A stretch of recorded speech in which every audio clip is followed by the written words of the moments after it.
Fredrick Douglass, Voice for Justice, Voice for Freedom, by Frank Murphy, illustrated by Nicole Tedko. Fredrick Douglass. This is a story of how Fredrick Douglass, who was once an enslaved person, helped outlaw slavery in America. In the early 1600s, some white people bought kidnapped people from many African countries and brought them to America. It was cruel. These white people sold the Africans to other people to work for them. They treated them as property and did not pay them for their work. This is called slavery. Fredrick Douglass's mother, Harriet Bailey, was born into slavery. That meant Fredrick was born into slavery too. The people who owned Fredrick did not tell him his exact birthday. Fredrick thought he was born sometime in 1817. Many slaveholders did not care enough to keep enslaved families together. Fredrick did not live with his mother. He only got to see her a few times in his life. One day, Fredrick was being unfairly punished by a woman who was enslaved too. He was not allowed to eat. Fredrick's mother arrived. She had walked 12 miles to see him. She was bringing him a cake shaped like a heart that she made for him. When she saw what this woman was doing to her son, she was very angry. She told the woman never to punish him like that again. Enslaved people were not supposed to learn to read and write, but the wife of Fredrick's slaveholder taught Fredrick the alphabet. She began teaching him to read. She stopped their lessons as soon as her husband found out.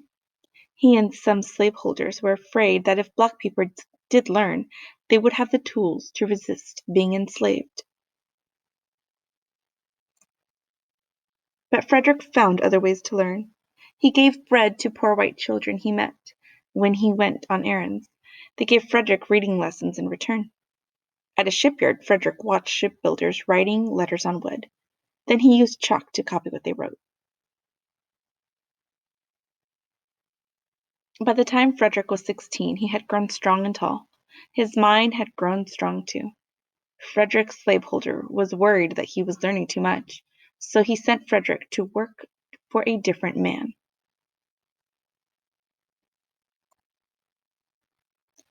The man was paid to teach Fredrick a lesson, that he was a slave and nothing more. The man beat Fredrick many times. One day, Fredrick made a brave but risky choice. When the man beat him, Fredrick fought back and won. After that, this slaveholder never laid a hand on him again.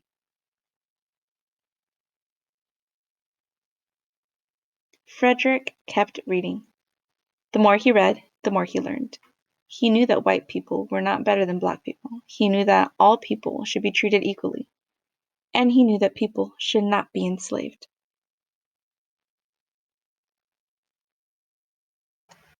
Years later, Fredrick was able to escape north, to a state where slavery was against the law. He had met a free woman named Anna Murray. She was a housekeeper. She helped him escape.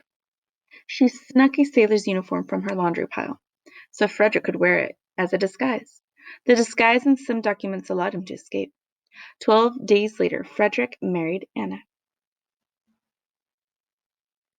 In New York, Fredrick met people who wanted to abolish slavery. These people were called abolitionists. Abolish means end. Fredrick told the abolitionists his story.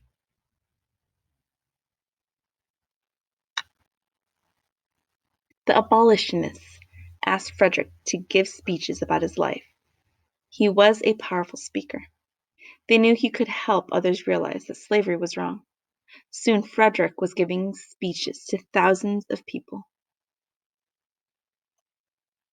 Fredrick wrote a book. It described what he went through as an enslaved person and his triumphs in his fight for freedom.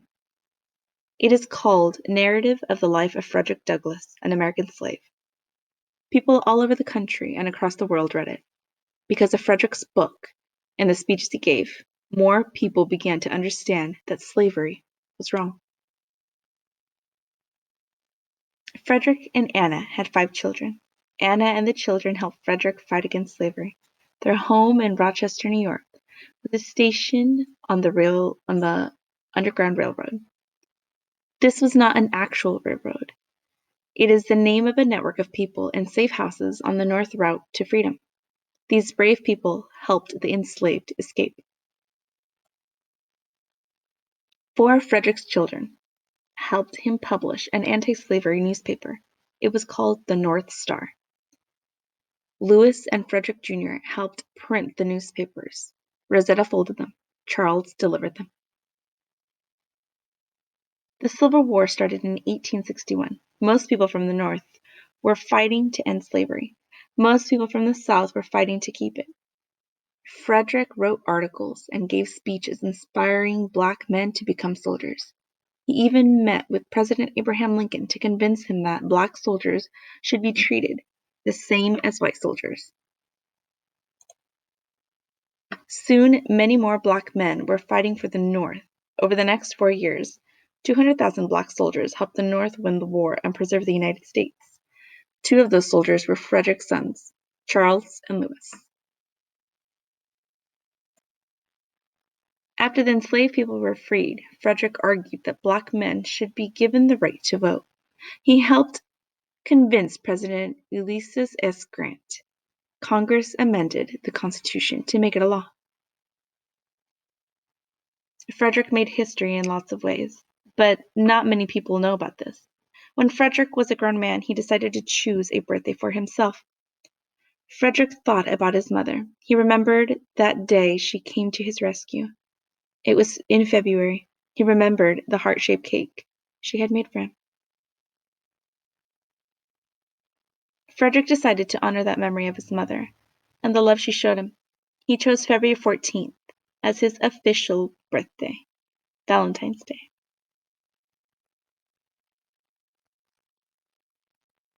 The author's note. For most of his life, Frederick believed he was born in 1817. A document written by Frederick's slaveholder was discovered later, saying Frederick's birth was in February 1818. Most historians believe this document proves that Frederick was born in 1818.